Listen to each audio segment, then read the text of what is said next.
my name's Arlene. I live in Hout Bay. Not my entire life, I went to boarding school. So I live in Hout Bay now, and I work at the Hout Bay Market. And I study law part-time. I don't have an event, I have a time period. I used to live in Llandudno, and my mom was the housekeeper, not a housekeeper, it was a B&B. And she was running the B&B, and we lived amongst these Chinese people who owned it.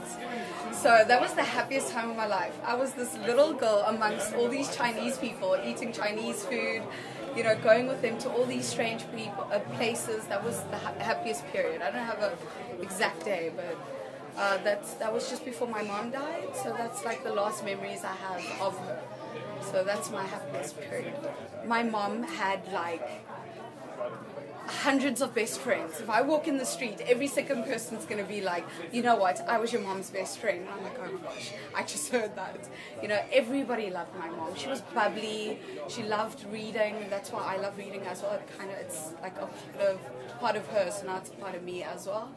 So she was this warm, loving teddy bear. I loved her to bits. You know, I don't have too many memories of her, but I remember how I felt when I was around her, and just love.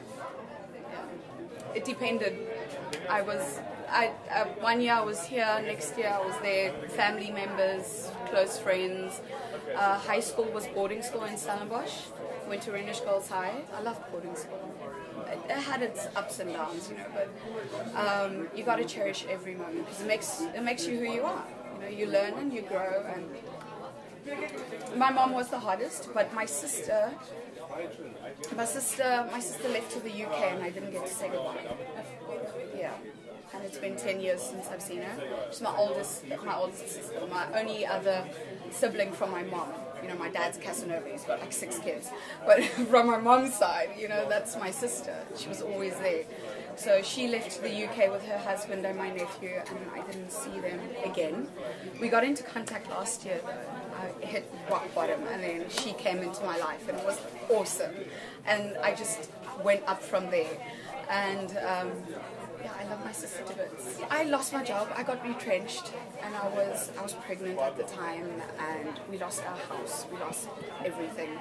And then she came into the picture. She was on the computer night and day sending my CV away to get me a job. And then she got me in at the market selling cheese. Went for the interview, they loved me, they said, can you start the next day? And I was like, sure. And I sold cheese for a couple of months. And then the woman I'm working for now, I tried to sell her cheese. And I think after the 3rd time, she was like, listen, I really don't want cheese, but do you want to come and work for me? So I was like, okay, cool. She gave me a better offer, and I worked for her, and yeah. He's adorable. Ty, he's a little brat that I love to bits. He's talkative, and you cannot figure out a thing that he's saying, but he will keep saying it until you get it. You know, he wants you to understand what he's saying. I really want him to be himself. You know, living with a lot of different people, I was always who they wanted me to be.